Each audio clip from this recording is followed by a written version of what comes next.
Hola, muy buenas tardes a todos y bienvenidos a un nuevo programa del canal de Vicente Fuentes y de la web ufopolis.com. ¿Realmente existieron los continentes de la Atlántida, de Mu y de Lemuria hace miles de años? De hecho, existió una humanidad que, bueno, pues podía haber estado enfrentada en esos continentes. La ciencia expone que desde luego hace 40.000 años los homínidos estábamos prácticamente en cuevas y tallando lascas, ¿no?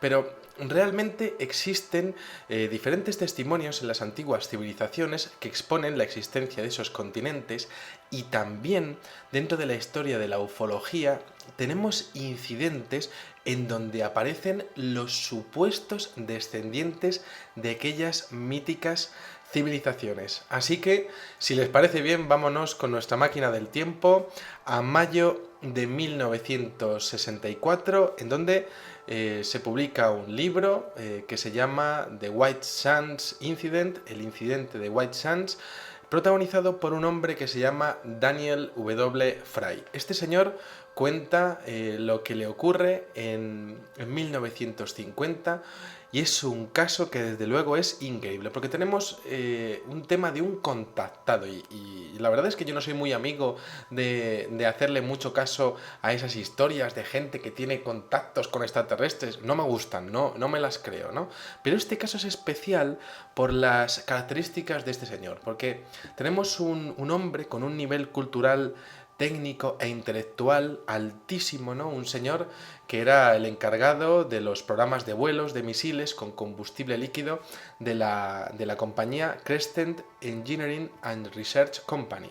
Bueno, un señor que había trabajado también en la Aerojet General Corporation y que estaba destinado en la base de pruebas de misiles de White Sands. Bueno, un hombre tranquilo, familiar, casado, con 3 hijos, absolutamente científico y totalmente escéptico al respecto del fenómeno ovni. Bueno, pues este señor, cuando está trabajando en la Aerojet, el 4 de julio de 1950, resulta que, bueno, pues estaba destinado para estudiar unos motores, ¿no? El emplazamiento de unos motores en un proyecto bastante secreto, ¿no? Y entonces este señor decide ir a celebrar o a ver los fuegos artificiales a una localidad cercana de Las Cruces, bueno, pues porque está solo sin su familia y, bueno, pues yo que sé, es la fiesta nacional de los Estados Unidos y pues por lo menos pues para tomarse algo allí, aunque esté él solo, ¿no? Y bueno, pues resulta que se va a una estación de autobuses totalmente abandonada, cerca de un campo militar, cercano y casi desierto, y cuando llega allí se da cuenta de que ha perdido el último autobús, ¿no? Y ya está prácticamente anocheciendo y, bueno, pues vamos a ver qué hago yo aquí en medio del desierto. Bueno, pues se va a una localidad cercana y coge una habitación en un pequeño hotel. Tenía que madrugar al día siguiente, entonces se echa a dormir, ¿no? Pero resulta que el calor es espantoso, no puede más, hay un aire muy cálido y se asa el hombre en la habitación aquella, ¿no? No hay aire acondicionado, y bueno, pues entonces Fry sale de ese hotel a las 8:30 de la tarde y se pone a andar por un campo. Y entonces en ese campo cercano, casi muy cercano a la localidad de El Paso, en el sur de los Estados Unidos, bueno, pues este señor va mirando al cielo, un poco, bueno, pues distraído, a ver si se entretiene un poco y tal, y resulta que observa en el cielo cómo hay un grupo de estrellas que está tapado por algo. Igual que ocurre, por ejemplo, en la película Melancolía de Lars von Trier, ¿no? Hay algo que está ocultando un grupo de estrellas que por la oscuridad no se puede ver bien, pero que parece que se está acercando, está tapando cada vez más estrellas, ¿no? Y bueno, pues parece algo transparente. Entonces, bueno, pues este señor resulta que, claro, Daniel W. Fry, bueno, pues se queda allí mirándolo, ¿no? Y bueno, pues dice, voy a echar a correr porque creo que esto viene hacia mí, ¿no? Quizás sea un asteroide, yo no lo veo bien, ¿no? Pero no se va, porque dice, es que si me pongo a correr no voy a saber de qué se trata. Un hombre curioso, una psicología bastante interesante, la de Daniel W. Fry, ¿no? Entonces se da cuenta de que aquello está bajando y es un objeto ovalado que no emite ningún tipo de sonido, ¿no? Y que conforme se va acercando a la Tierra va disminuyendo su velocidad. Aquel ingenio no llevaba ni turbinas, ni hacía ruido, ni había gases incandescentes, y entonces dice, Dios santo, estos son los rusos, porque estamos en 1950, pues prácticamente ya entrando en la Guerra Fría, los rusos, son los rusos, madre mía, Dios bendiga América, ¿no? Y qué va a ser de nosotros si esta gente tiene esto, ¿no? Entonces se da cuenta de que ese objeto ya está desplazándose a no más de 10 kilómetros por hora. Es un esferoide ovalado, ¿no? De unos 10 metros de largo y está, bueno, ya va a tomar tierra, ¿no? Bueno, pues va desacelerando poco a poco y entonces se da cuenta de que, vaya, aquello tiene que tener un metal. Este señor es ingeniero, empieza a fijarse en detalles curiosísimos, ¿no? Tiene que tener un metal muy, muy ligero porque, vamos, parece un colibrí tal y como se ha posado, ¿no? Y entonces se da cuenta, este señor, que conforme ha estado diciendo y pensando todo esto, él se ha ido acercando poco a poco hasta menos de 8 metros de aquel objeto, ¿no? Como si estuviese siendo atraído hacia él, ¿no? Bueno, entonces se pone a merodear un poco, a ver qué tiene ahí, ¿no? Y dice, joder, voy a tocarlo, ¿no? Y entonces empieza a tocarlo, una superficie metálica, cálida al tacto, la nave totalmente inmóvil, ¿no?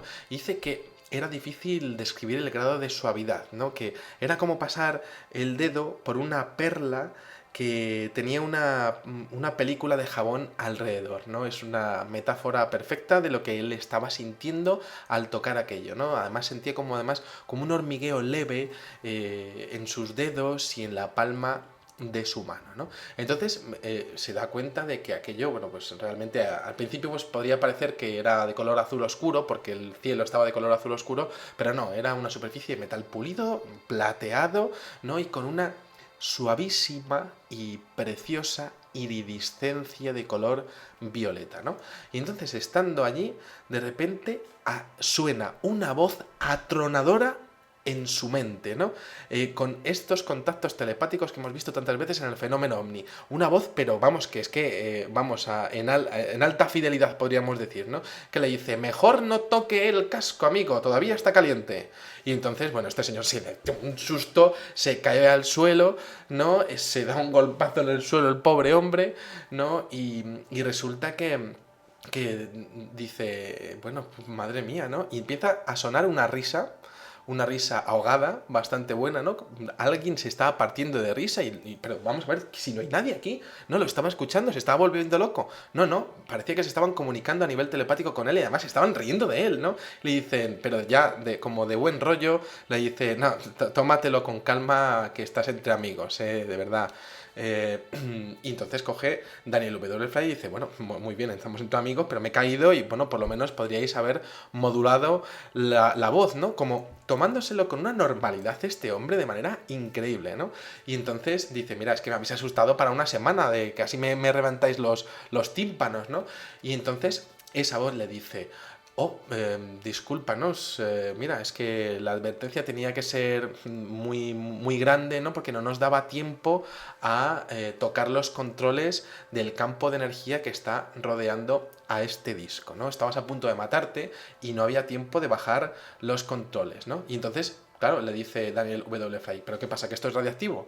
Y dice, no, es que el campo que tiene esto no es radiactivo, pero repele toda materia, ¿no? Entonces, claro, es muy potente a distancias moleculares, pero disminuye por la séptima potencia de la distancia, de modo que la fuerza se convierte en insignificante a unas pocas micras de distancia, ¿no? Y también le dice, mira, tú no has estado expuesto prácticamente y aunque a lo mejor tienes algún escalofrío, algún efecto secundario, no te va a pasar absolutamente nada, ¿no? Esta tecnología la utilizamos para reducir la fricción del aire cuando es necesario viajar a alta velocidad a través de la atmósfera. Y se queda Daniel W. Fry, se queda diciendo, joder, pues vaya, o sea, es una explicación científica totalmente acertada ante lo que estoy viendo y esto desde luego no parece ninguna broma, ¿no?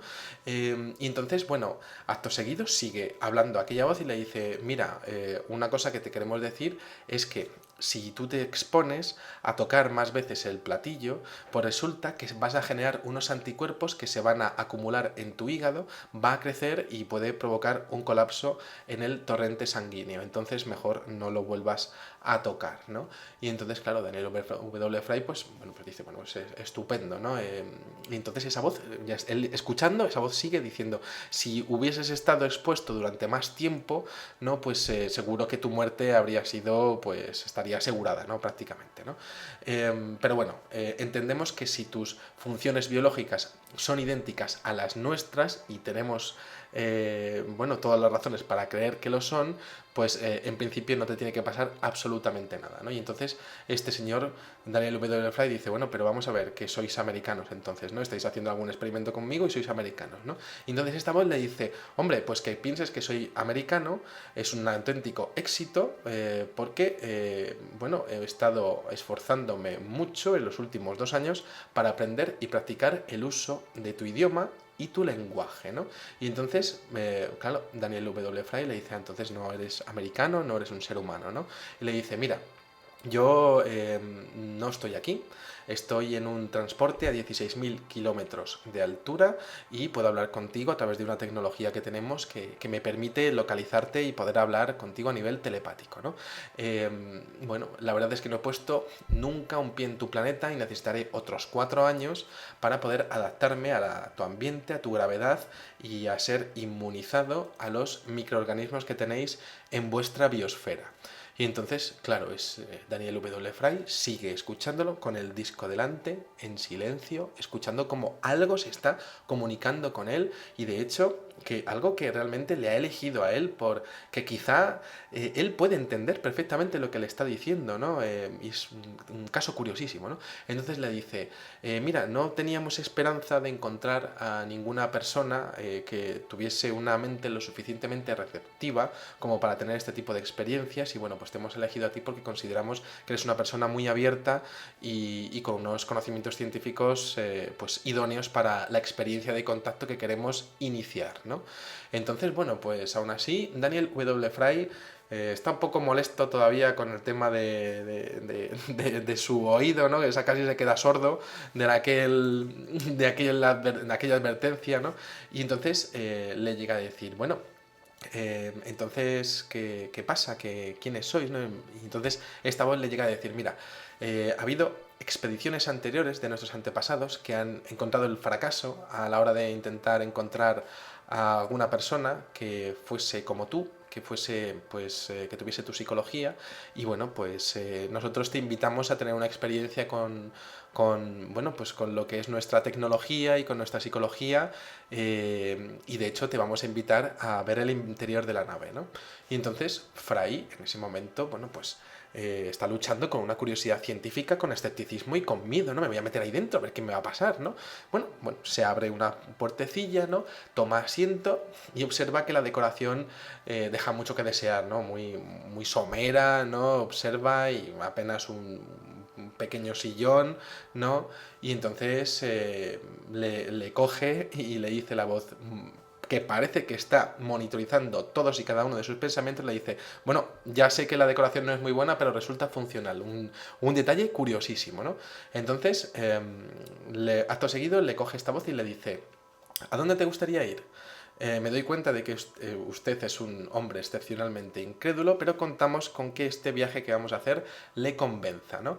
¿Qué le parece si le íbamos a Nueva York? Estaríamos de regreso en media hora. Y entonces Fry dice, en media hora, Nueva York. Esto significa una velocidad de 14.000 kilómetros por hora, porque realmente él lo calcula a toda velocidad, ¿no? Y entonces dice, bueno, venga, vale, vamos a hacerlo, ¿no? Y entonces le coge y bueno, pues se pone en el sillón, ¿no? Y le dice, pero un momento, se cierra la puerta y le dice, pero un momento, es que no voy a ver absolutamente nada, está todo no, aquí no hay ventanas, no se puede ver nada desde dentro, ¿no? Y entonces esta voz vuelve a partirse de risa, ¿no? Y la nave se pone en movimiento se ilumina un proyector que tiene frente a él y de repente lanza como un rayo de luz hacia la compuerta que se vuelve completamente transparente, ¿no? Y entonces Fry empieza a observarlo, ¿no? Y pues como si no existiera puerta, como, bueno, pues como no hubiese nada, ¿no? Aquel objeto estaba levantándose, ¿no? Y de hecho, bueno, pues efectivamente pues se empieza a observar las luces de las poblaciones que se van haciendo cada vez más pequeñitas, ¿no? La Tierra se va alejando, brillando como un gran globo, ¿no? Y entonces él decía que no se percibía el movimiento de la nave, ¿no? Y resulta que, claro, es muy curioso porque llegan hacia la estratosfera, según él, totalmente oscuro, ¿no? Y entonces le dice esta voz, claro, hay oscuridad porque la atmósfera aquí es tan tenue que no se puede transmitir la luz, ¿no? Y bueno, pues claro, te puede sorprender que evidentemente hayamos tenido un desplazamiento tan vertiginoso, pero es que vuestra tecnología se basa en una potencia, en unas turbinas, y la nuestra pues se basa en mover todos los átomos de nuestro disco y también todos los átomos del interior, ¿no? Por eso no estás notando ninguna aceleración que podría haber hecho que tu cuerpo directamente se destruyese, ¿no? Bueno, pues vosotros tenéis una tecnología pues anterior a la nuestra, ¿no? Por evolución, y cuando, por ejemplo, estáis en un avión y bueno, pues notáis el impulso, ¿no? Y os pegáis contra el asiento, pues es que está acelerando el avión, pero vosotros no, ¿no? Y en nuestro caso, pues tú sí estás, tus átomos también están siendo pues utilizados gracias a la fuerza de impulsión de todo el disco, ¿no? Bueno, pues claro, Fry se queda allí mirándolo y mientras tanto las luces de Cincinnati comienzan a aparecer. Unos minutos más tarde, observando todo esto, pues observa la ciudad de Nueva York y entonces le dice la voz, vamos a sobrevolar toda esta zona durante 1000 kilómetros, ¿no? Y bueno, pues para que lo puedas ver perfectamente. Y discúlpame porque mi nombre es Alan y tengo que transmitirte unos cuantos mensajes a lo largo de tu vida. Este es el primer contacto y estamos muy satisfechos por sus reacciones y nos gustaría volver a ponernos en contacto con usted. Mientras tanto, claro, Fry estaba observando las luces de Nueva York diciendo qué locura me está ocurriendo, increíble, ¿no?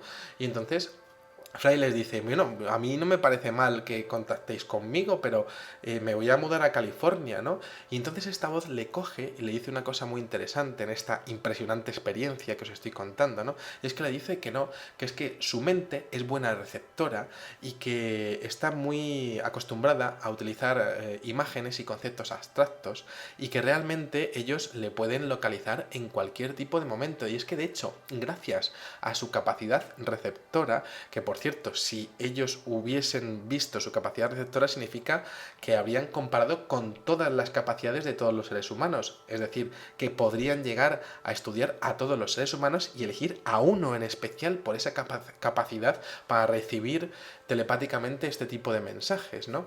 Y entonces le llegan a decir que, le llega a decir, le dice, mira, es que, de hecho, es que te conozco mejor que tú mismo, porque llevamos siguiéndote desde hace tiempo, ¿no?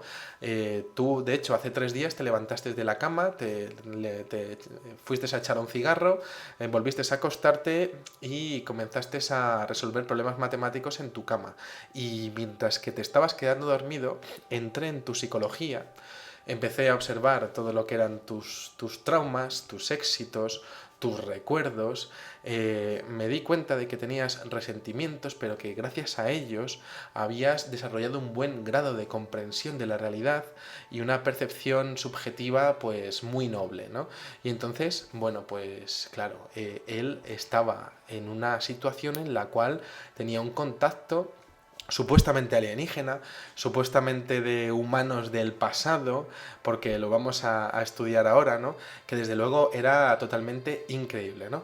Bueno, acto seguido esta voz le dice, vamos a regresar hacia White Sands, y bueno, pues mientras tanto siguen comentando algunos aspectos. Este señor está tratando de grabar todos los detalles de su experiencia, llegan a posarse otra vez en White Sands, y de repente ya cuando se está levantando de lo que es el sillón, se fija en un emblema que está grabado en el asiento, ¿no? Y es un árbol y una serpiente. el árbol y la serpiente del paraíso perdido, prácticamente, las menciones bíblicas, ¿no? Y entonces es una representación simplista, eso sí, ¿no? Y entonces, claro, se queda con mucha sorpresa, ¿no? Y entonces esta voz le dice, oye, ¿qué ocurre, Daniel? ¿No? Y le dice, ya me doy cuenta, claro, has reconocido nuestro símbolo, ¿no? Y te imaginas cuál es su significado. Bueno, esto era de esperar, lo esperábamos, ¿no? Bueno, cualquier terrestre lo habría reconocido. Y es que tenemos muy poco tiempo para esta experiencia, pero tengo que decirte muchas cosas, ¿no?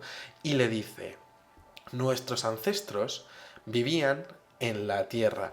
Y claro, esto te lo puedes haber imaginado gracias a este emblema, ¿no? Bueno, nuestros ancestros estaban muy avanzados y vivían en las leyendas que tu civilización atribuye a los continentes de Lemuria, la Atlántida y Mu.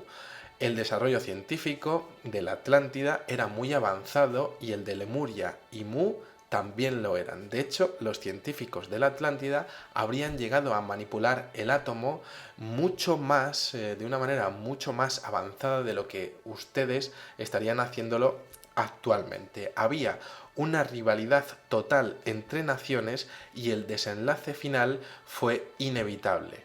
Habría habido una guerra entre esas guerras, o sea, entre esos continentes perdidos, y claro, sería muy interesante que ellos serían prácticamente sus descendientes, que habrían sobrevivido, pues quizá ocultándose en algún lugar del planeta o directamente viajando fuera de la atmósfera terrestre, ¿no?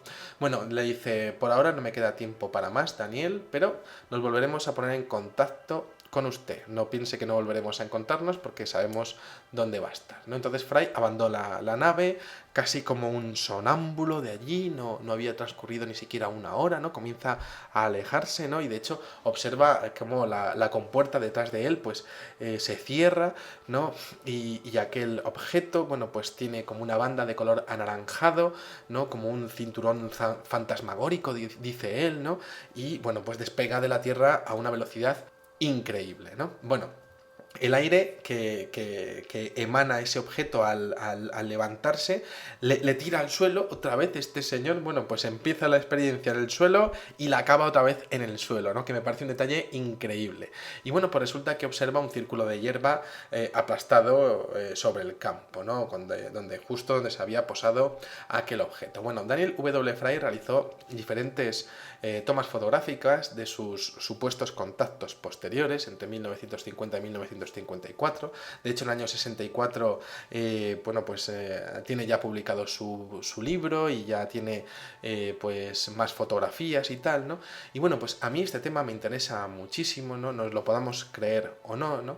Pero además de la fotografía aquella del 18 de septiembre del año 64, estamos hablando de un fenómeno con una comunicación muy cercana, estamos hablando de una explicación científica nada más empezar del campo y de la piel que es increíble, creando anticuerpos en su hígado, ¿no? Luego ese detalle de la modulación de volumen que le tienen que avisar, ¿no? Casi sin tener tiempo para ajustar el tema del volumen porque ese chico está tocando el platillo y lo mismo se nos muere antes de empezar la experiencia, ¿no? Luego esa mención de expediciones anteriores buscando lo que habían encontrado en Daniel W. Fry, ¿no? Buscando una mente arquetípica tan abierta como para adaptarse a una situación de contacto totalmente ajena a la normalidad, ¿no? Eso sería así, ¿no? Luego, esa evolución de sus ancestros que habrían sobrevivido a la hecatombe y, por supuesto, una capacidad para leer los pensamientos, las emociones y los sentimientos del testigo en directo, ¿no? Bueno, ese concepto de la apertura de la mente y el conocimiento profundo del testigo, ya que le habrían estado estudiando anteriormente, expone, por supuesto, lo que decíamos antes, ¿no? Un estudio de toda la raza humana y luego quedarse con unos cuantos candidatos y elegir a ese en determinadas condiciones de su vida, ¿no? En un momento determinado de su vida, pero a ese tiene que ser, ¿no? Elegido, por tanto, por una serie de condiciones psicológicas y no de afinidad de sangre, de ADN o de otro tipo de motivos, ¿no? Luego, Detalles curiosísimos, ¿no? Lo de me avergüenza reconocer que le conozco mejor que a usted mismo, ¿no? Es muy curioso. Luego la decoración somera en su interior, el hecho de que diga que está a 16.000 kilómetros de altura, ¿no? Esto se corroboraría con esos avistamientos que hay de ovnis fotografiados y filmados por la NASA, ¿no? Luego la explicación de lo que es la materia y la aceleración del disco, ¿no? Muy, muy curiosa, ¿no? Ese momento, por supuesto, de tocar y maravillarse ante algo que tienes delante de ti, que es un momento precioso dentro de la historia de la ufología, ¿no? Ese brillo refulgente púrpura, ¿no? Que también vimos, por cierto, en el caso Westall en 1966 en Australia, ¿no? El momento del rayo y de la puerta y la sorpresa de, vaya, es transparente, ¿no? Y subir para arriba hacia la estratosfera, aunque nos cuesta reconocerlo, es una experiencia difícil, por supuesto, de creer, ¿no? Bueno, existe algo muy interesante, que es el hecho de una clave, ¿no? Una clave sobre la infiltración, porque dice en un momento dado que le requeriría 4 años para adaptarse a nuestro ambiente y a nuestra gravedad, ¿no? Y a ser también inmunizado a nuestros microorganismos, a los microorganismos que habría en nuestra atmósfera.